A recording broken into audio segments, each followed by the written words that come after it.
सोचिए गर्मी। अगर 2024 सबसे गर्म साल था तो 2025 उससे भी ज़्यादा गर्म हो सकता है। झारखंड, उड़ीसा, महाराष्ट्र, तेलंगाना, छत्तीसगढ़ और आंध्र प्रदेश जैसे स्टेट्स ऑलरेडी 40 डिग्री पार कर चुके हैं और अभी तक हीट वेव जल्दी आ गई है।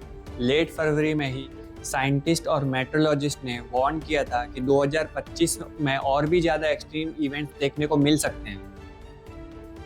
सी सरफेस टेम्परेचर के राइज होने से इस पर काफी इम्पैक्ट पड़ सकता है, चाहे वो अर्बन इंफ्रास्ट्रक्चर हो, रियल एस्टेट, फार्मास्यूटिकल, एनर्जी या एग्रीकल्चर, हर चीज पर इसका असर हो सकता है। पिछले 125 सालों में इस साल का फरवरी सबसे गर्म रहा, जबकि इस साल लालीना का कूलिंग इफेक्ट भी था। तो ये एक वार्निंग है, अगर हमने अभी कुछ नहीं किया तो आगे आने वाले साल हमारे लिए और भी ज्यादा चैलेंजिंग हो सकते हैं।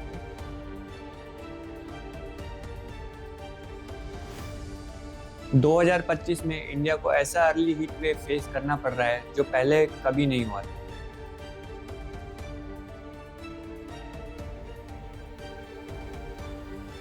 इसका रीजन है human caused climate change and rain deficient winter. Experts का कहना है कि अगर हमने ग्रीन हाउस गैस एमिशन को कंट्रोल नहीं किया तो आगे हमें एक्सट्रीम वेदर इवेंट्स और भी फ्रीक्वेंट नजर आएंगे। ये सिर्फ एक वार्निंग है, अगर हमने अभी कोई एक्शन नहीं लिया तो आने वाले दिन और भी ज्यादा चैलेंजिंग नजर आएंगे। According to Down to Earth report, India records earliest heat wave and warm nights in 2025। मार्च 15 को उड़ीसा और झारखंड ने इस साल की पहली वार्म नाइट कंडीशन रिकॉर्ड की। वहीं 2024 में पहली वार्म नाइट मार्च 27 को गुजरात और महाराष्ट्र में रिकॉर्ड हुई। साइंटिस्ट वार्न कर रहे हैं कि अगर ज्यादा टाइम तक हाई टेम्परेचर में रहे, दिन और रात दोनों टाइम, तो स्ट्रेस बढ़ सकता है, मोर्टेलिटी रेट यानी लोगों के मरने के चांसेस भी बढ़ सकते हैं और एग्रीकल्चरल प्रोडक्टिविटी भी कम हो सकती है। According to Mint article, heat waves hit India sooner than expected in 2025. Scientists reveal the alarming reason. Death rates, according to Down to Earth reports, India had over 700 heat deaths in 2024, much higher than official toll, claim scientists. According to the article of Times of India from 2024, heat waves in India killed over 100 plus people and 40,000 people suffer from heat stroke. तो देखा आपने इन सारे news article जो 2024 के हैं, उनमें दिखाया गया कि किस तरीके से ह्यूमन लाइफ इम्पैक्ट हुई समर्स में हीट वेव्स की वजह से। काफ़ी हीट वेव्स हाईलाइट किया गया। तो आइए हम समझते हैं सबसे पहले ये हीट वेव है क्या। हीट वेव का मतलब होता है कि जो आपके एरिया का समर्स में नॉर्मल टेम्परेचर होता है, अगर उससे 5 से 10 डिग्री सेल्सियस ऊपर चला जाता है और काफी दिनों तक मेंटेन रहता है, और जिससे लोगों को मेंटल स्ट्रेस और काफी केसेस में लोगों की डेथ भी हो जाती है, ऐसी सिचुएशन में IMD इसे हीट वेव डिक्लेयर कर देता है। हीट वेव डिक्लेयर करने के काफी सारे पैरामीटर्स हैं। One of the parameter is heat index. Heat index यानी कि टेम्परेचर और ह्यूमिडिटी का मिक्सचर। इसे हम केवल टेम्परेचर यानी हीट से कंपेयर नहीं कर सकते, ह्यूमिडिटी का भी इसमें उतना ही इन्वॉल्वमेंट होता है। इसका मतलब होता है कि जो हमारी बॉडी एक्चुअल में फील कर रही होती है वो कुछ टेम्परेचर ज़्यादा होता है as compare to the normal temperature. Heat index यानी कि air temperature plus humidity. Air temperature plus humidity जब दोनों को मिला के हम बात करते हैं तो वो हम फील करते हैं, उसी को हम हीट इंडेक्स कहते हैं। इसे हम अपेरेंट टेम्परेचर भी कहते हैं, मतलब कि जो हम एक्चुअल में फील करते हैं। तो अब ये समझते हैं कि ये काम कैसे करता है। जब हमारी बॉडी गर्म हो जाती है तो वो कूल डाउन होने के लिए पसीना निकालती है, और ये जो पसीना है वो एवोपरेट हो जाता है। इससे हमारी बॉडी ठंडा फील करती है। यही एवोपरेशन कूलिंग प्रोसेस कहलाता है। लेकिन अगर हवा में मॉइस्चर ज्यादा हो, मतलब ह्यूमिडिटी ज्यादा हो, तो हमारा पसीना जल्दी इवोपरेट नहीं होगा, तो ऐसे में हमारी बॉडी ठंडा फील नहीं करेगी। ऐसी कंडीशन में हमारी बॉडी को गर्मी ज्यादा लगती है और हमारी बॉडी को लगता है कि टेम्परेचर बहुत ज्यादा है। और इसका उल्टा भी हो सकता है, अगर हवा में ह्यूमिडिटी कम हो, मतलब ड्राई वेदर हो, तो हमारी बॉडी से पसीना जल्दी इवोपरेट हो जाएगा और हमारी बॉडी को एक्चुअल टेम्परेचर से थोड़ा ठंडा फील होगा। तो बेसिकली सीधी बात ये है कि अगर एयर टेम्परेचर और रिलेटिव ह्यूमिडिटी अगर ये दोनों बढ़ेंगी तो हमारा हीट इंडेक्स भी बढ़ेगा, और अगर ये दोनों कम होंगी तो हमारा हीट इंडेक्स भी कम होगा।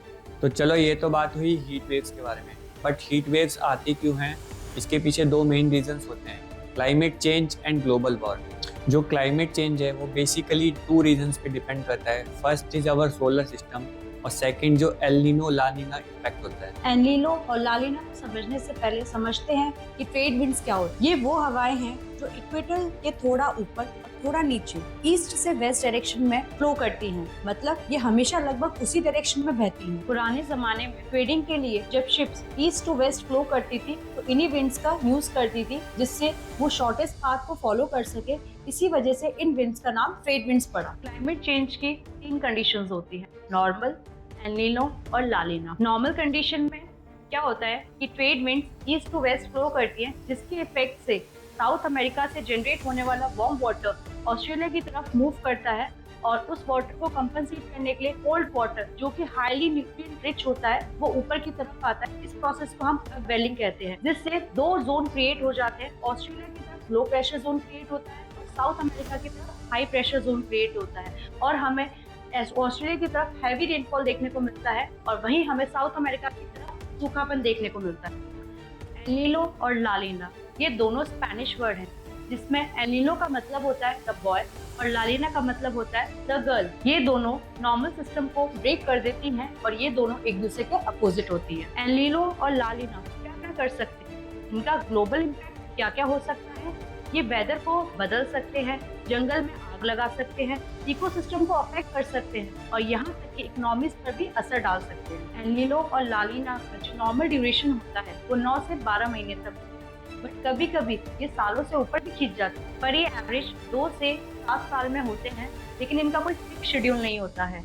कभी ये जल्दी आ जाते हैं और कभी ये लेट आते हैं। और एक इंटरेस्टिंग बात ये है कि एल नीनो ला नीना से ज्यादा बार होता है। जब एल नीनो आता है, जो नॉर्मल ट्रेड विंड्स हैं वो पैसिफिक ओशन में ईस्ट टू वेस्ट ट्रेवल करती हैं, वो काफ़ी कमज़ोर पड़ जाती है। इसका रिजल्ट क्या होता है, जो नॉर्मली गर्म पानी एशिया की तरफ जाना चाहिए था वो अब ईस्ट की तरफ पुश होने लगता है, यानी कि अमेरिका के वेस्ट कोस्ट की तरफ। इस शिफ्ट की वजह से क्या होता है, अमेरिका की तरफ ज़्यादा गर्मी होने लगती है और वहाँ पे ज़्यादा बारिश देखने को मिलती है। वहीं दूसरी तरफ एशिया की तरफ, ऑस्ट्रेलिया की तरफ वहाँ पे ठंडा ज़्यादा पड़ने लगता है और उसकी वजह से वहाँ पे सूखा ज़्यादा पड़ता है। अब हम समझते हैं ला नीना के बारे में। ला नीना एल नीनो के बिल्कुल अपोजिट होता है, जिसमें ट्रेड विंड्स और ज्यादा स्ट्रांग हो जाती हैं और वार्म वाटर एशिया और ऑस्ट्रेलिया की तरफ चला जाता है, जिससे वेस्ट कोस्ट ऑफ अमेरिका पे हमें अपवेलिंग देखने को मिलती है और ठंडा पानी सरफेस पर आ जाता है। इसकी वजह से एशिया और ऑस्ट्रेलिया में हमें जरूरत से ज्यादा रेनफॉल देखने को मिलती है और वहीं साउथ अमेरिका में हमें ड्रॉट्स देखने को मिलते हैं और इसका इम्पैक्ट एल नीनो के इम्पैक्ट से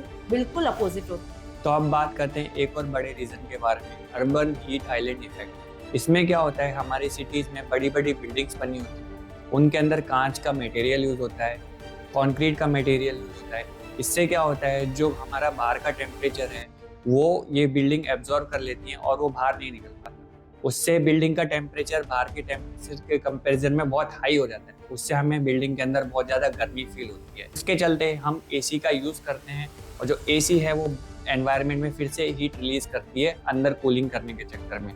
इससे हमारा जो बाहर का एनवायरनमेंट है वो फिर से गर्म होता है और ग्लोबल वार्मिंग होती है। आई होप आपको हमारी ये वीडियो पसंद आई होगी। यही सारे रीजंस होते हैं हमारे क्लाइमेट चेंज और वेदर पैटर्न्स को इम्पैक्ट करने के लिए।